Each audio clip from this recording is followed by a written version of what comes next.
Rico, if your message last week was buckle up to the Cowboys, what's your message after the game? They weren't buckled up.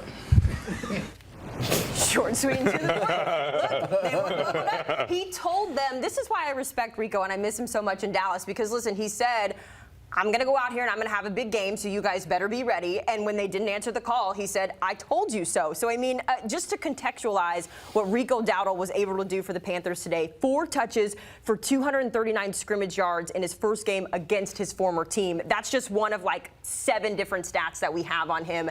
I defer to my running backs here. Dame, I'll come to you first.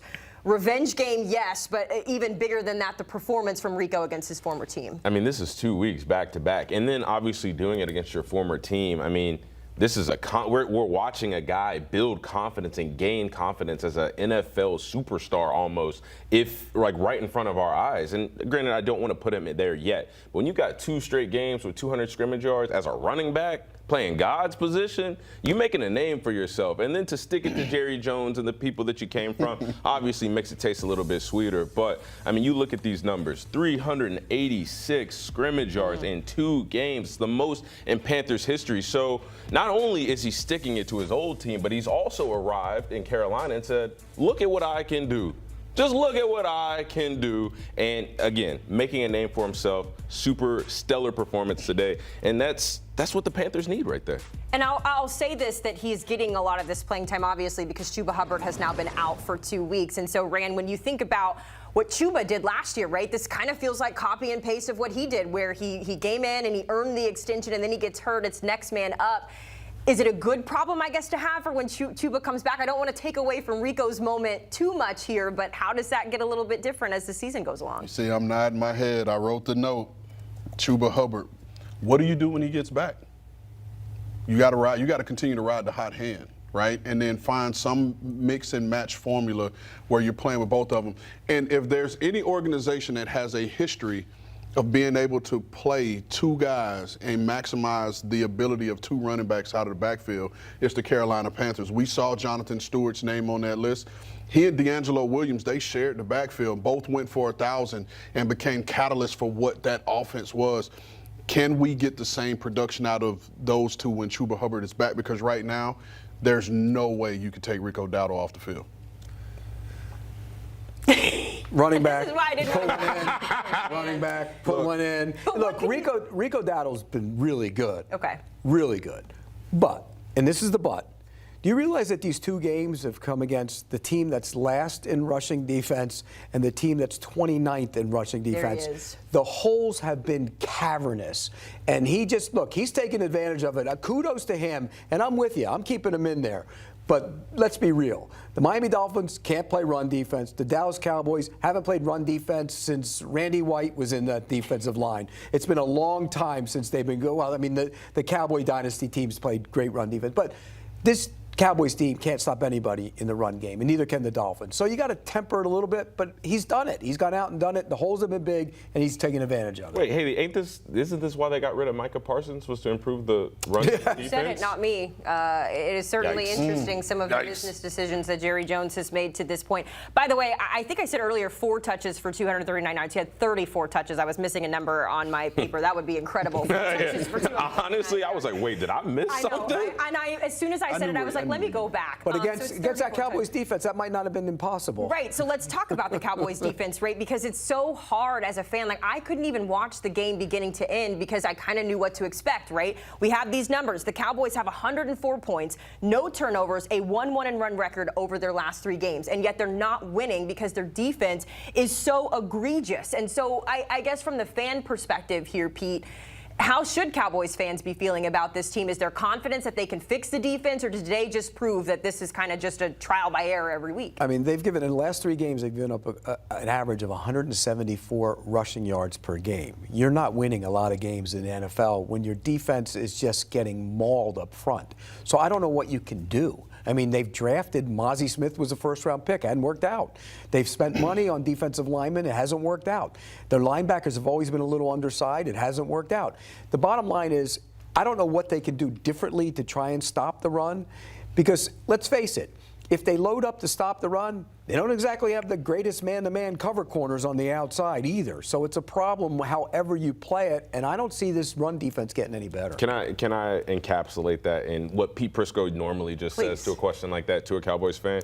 You are what you are, and the Cowboys are a bad defense. There is no hope. So then let me ask this, and I'll pose this question to the three of you, because after the game, Brian Schottenheimer was asked about his defensive coordinator, Matt Eberflus, and how much he supports. And of course, Brian in that moment is going to say we support the defensive coordinator and the decisions that he's making.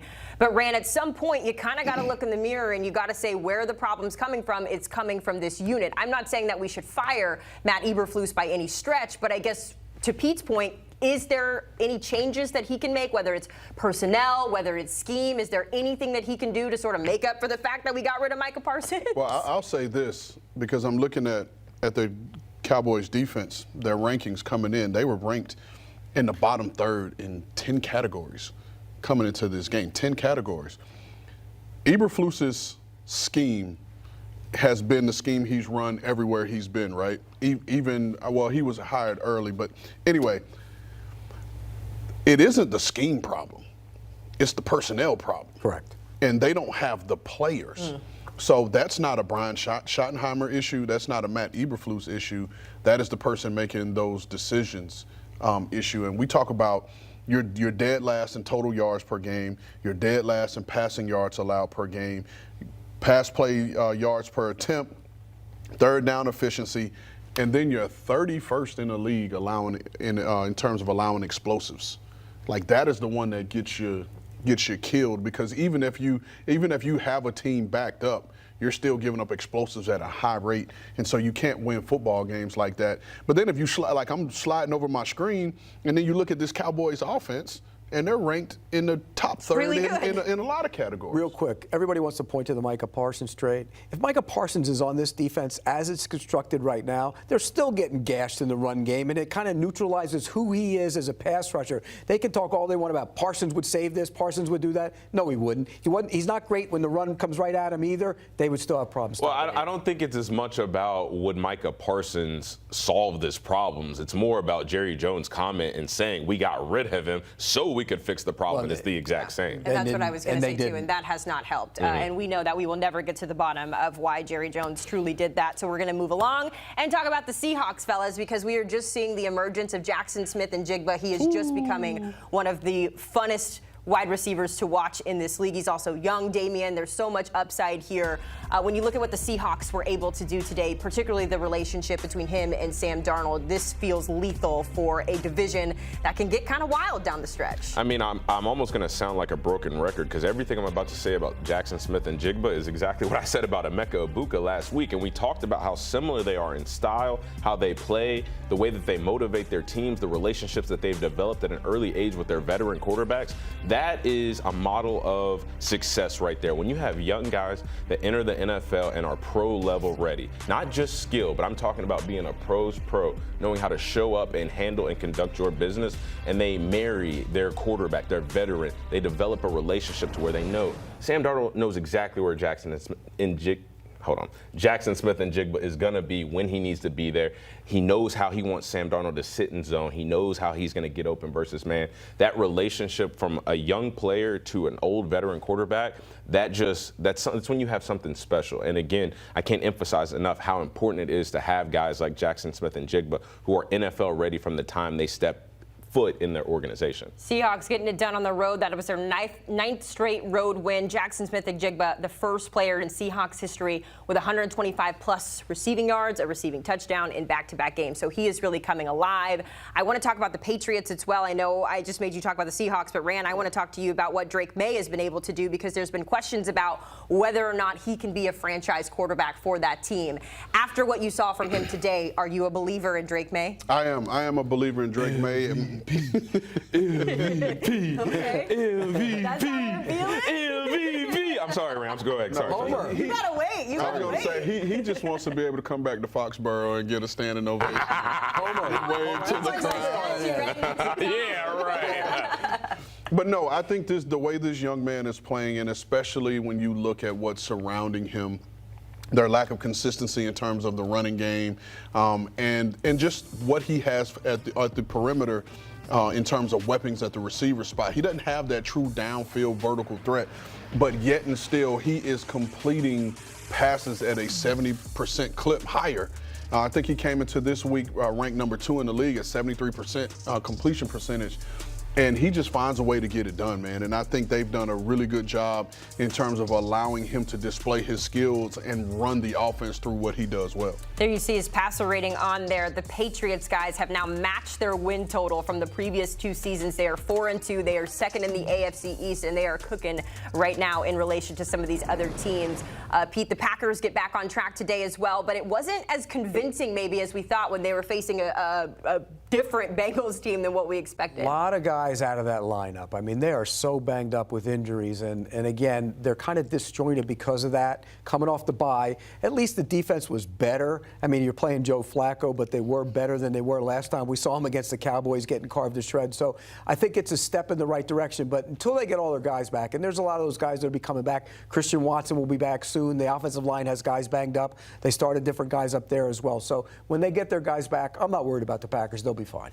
Real quick question for the table as we go to break here. We saw Joe Flacco. He finished the game 29 of 45, 219 passing yards, 2 passing touchdowns, including that one to Jamar Chase. That was pretty spectacular.